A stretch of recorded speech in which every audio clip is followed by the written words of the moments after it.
Assalamualaikum warahmatullahi wabarakatuh. Sahabat Islami, peristiwa dan kejadian di alam kubur. Setelah kita menjalani kehidupan di alam dunia, maka kita akan menghadapi kematian. Kematian manusia adalah salah satu dari kiamat sugro atau kiamat kecil. Kematian merupakan suatu peristiwa keluarnya ruh dari jasad manusia. Kematian menjadi awal perpindahan dari alam dunia ke alam barzah atau alam kubur. Roh manusia yang wafat akan tinggal di alam barzah hingga kebangkitan manusia dari kuburnya saat kiamat kelak. Kematian menjadi permulaan menuju alam akhirat yang kekal. Setelah kematian pun masih melewati masa pertanggungjawaban atas semua apa yang kita lakukan dan perbuat di dunia. Lalu peristiwa dan kejadian apa yang terjadi di alam kubur? Sebelum kita lanjut ke bagian selanjutnya, terus dukung channel ini dengan tekan tombol subscribe-nya, nyalakan juga lonceng notifikasinya, agar sahabat Islami mendapat informasi mengenai update video terbaru dari Islami Nusantara. Like juga tayangan ini, share ke media sosial, dan isi kolom komentar untuk meramaikan dan berdiskusi dengan sahabat Islami lainnya. 3 hal yang mengantar manusia sampai ke kubur. Ketika kita sudah meninggal, maka 3 hal yang mengiringi manusia sampai ke kuburnya, yaitu hartanya, keluarganya, dan amal perbuatannya. Harta yang kita miliki ketika hidup akan berpindah ke ahli warisnya. Sedangkan keluarga kita hanya mengantarkan sampai ke kuburan saja. Akan tetapi amal perbuatan kita ketika hidup di dunia akan menemani kita di alam kubur. Barang siapa yang saat di dunia banyak amal soleh, pasti akan beruntung dan mendapat nikmat kubur. Dan sebaliknya, barang siapa yang saat di dunia banyak melakukan dosa kepada Allah, maka siksa kuburlah yang didapatnya. Penyesalan pun tidak ada gunanya lagi bagi ruh yang saat masih ada dalam jasad saat di dunia banyak melakukan dosa. Ketika seorang mukmin yang meninggal, hanya amal perbuatannya yang menemaninya di alam kubur. Amal perbuatan ini berbentuk seorang pemuda yang amat tampan memakai pakaian yang sangat indah dan berbau harum. Sekali seraya berkata, "Bergembiralah, inilah hari yang telah dijanjikan dulu bagimu." Mukmin tadi bertanya, "Siapakah engkau?" Wajahmu menandakan kebaikan. "Aku adalah amal salehmu." Jawabnya. Si mukmin tadi pun berkata, "Wahai Robku, segerakanlah datangnya hari kiamat, karena aku ingin bertemu dengan keluarga dan hartaku." Hadis riwayat Ahmad. Dan ketika seorang kafir yang meninggal, maka dari dosa-dosanya ini akan berbentuk sebagai seorang yang bermuka amat buruk, memakai pakaian kotor dan berbau sangat busuk, seraya berkata, "Aku datang membawa kabar buruk untukmu. Hari ini adalah hari yang telah dijanjikan bagimu." Orang kafir itu seraya bertanya, "Siapakah engkau?" Wajahmu menandakan kesialan. "Aku adalah dosa-dosamu," jawabnya. "Wahai Robku, janganlah engkau datangkan hari kiamat," seru orang kafir tadi. Hadis riwayat Ahmad.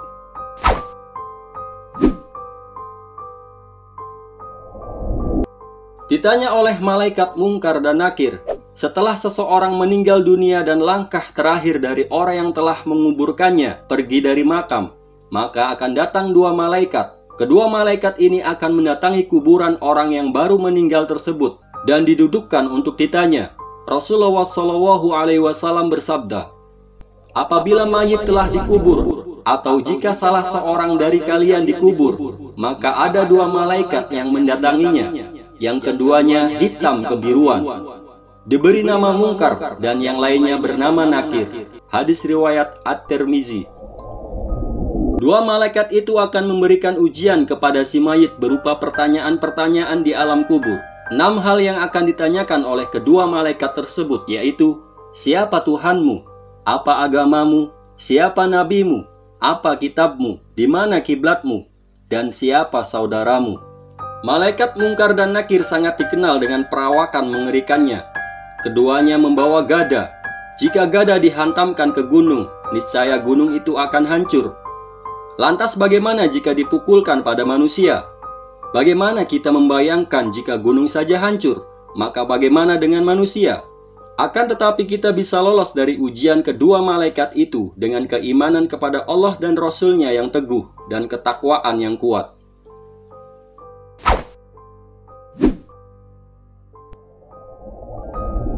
Berapa lama kita berada di alam kubur?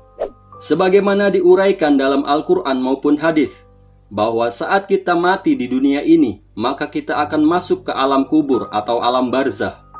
Alam kubur merupakan dinding yang memisahkan kehidupan di dunia dan kehidupan setelah di dunia.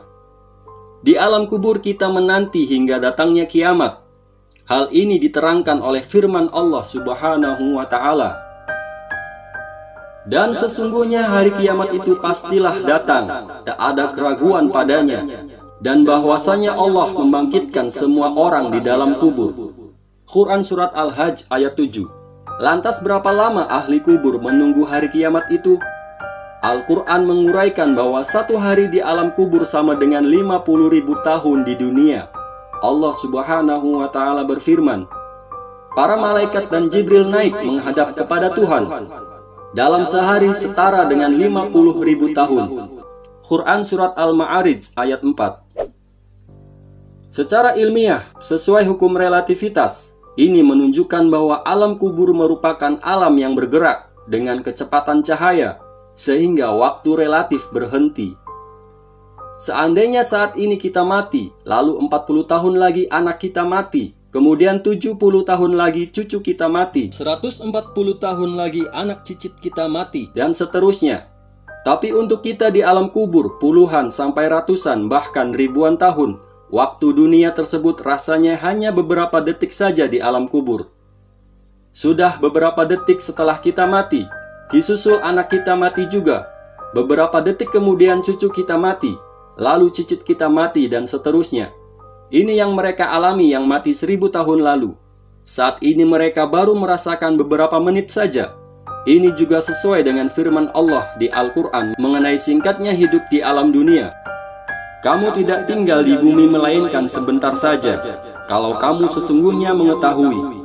Quran Surat Al-Mu'minun ayat 112-114.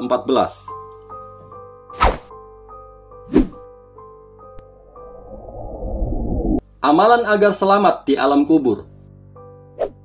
Kita semua tentunya berharap bisa terhindar dari siksa kubur yang pedih.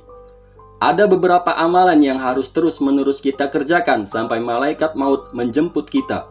Di antaranya, beriman kepada Allah Subhanahu wa Ta'ala bahwa Dialah satu-satunya Tuhan yang patut disembah, dan Rasulullah SAW adalah Nabi dan Rasul yang membawa risalah dari Allah dan mengikuti teladannya seperti yang sudah dicontohkan oleh para sahabat-sahabat beliau.